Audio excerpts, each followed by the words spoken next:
Chapter 15. Visit from a Stranger.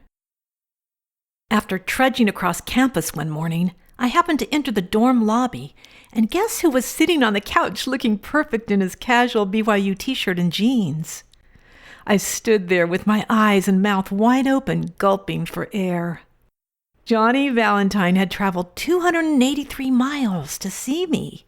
At least that's what I assumed until he told me that he couldn't wait to introduce me to his most favorite religion teacher, a professor named Dr. Keith Sellers. Johnny had met this warm-hearted, brilliant man while attending Rick's prior to transferring to BYU. "Your Rick's experience won't be the same," he confidently claimed, "without a dose of Dr. Sellers' weekly lectures." Soon, the two of us were sitting across from this dynamic professor who gladly signed my ad card. Afterward, Johnny and I had a disappointingly short visit, and then he was gone. But I still hung on to hope.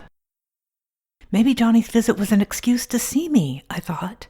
After all, he didn't hesitate to give me his address after I asked if we could write each other. Not wanting to appear desperate, I waited an entire week before breaking out my notebook and ballpoint pen.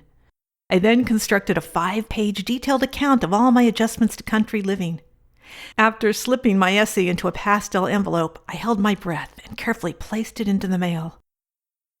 When I received his reply a month later advising me to date a lot, I was confused. I was too deep in denial to see his reply as a brush-off. He just doesn't know what he wants, I told myself. He'll come around. None of the guys on campus could hold a candle to my Johnny. After his visit, Johnny had my heart.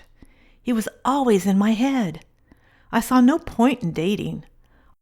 On the weekends, while Mary Jo painted our college's little hick town with her dazzling charm, I sat home and studied with a bag of popcorn in hand that was larger than my romantic dating diary.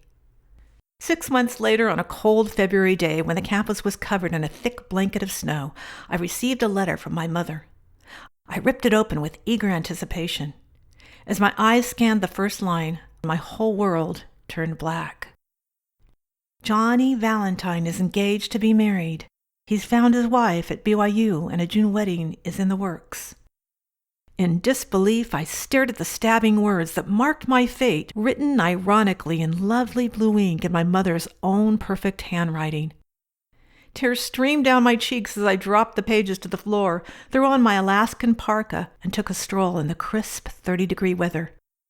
I figured if I stayed outdoors long enough, I might freeze to death, which would be a welcome event.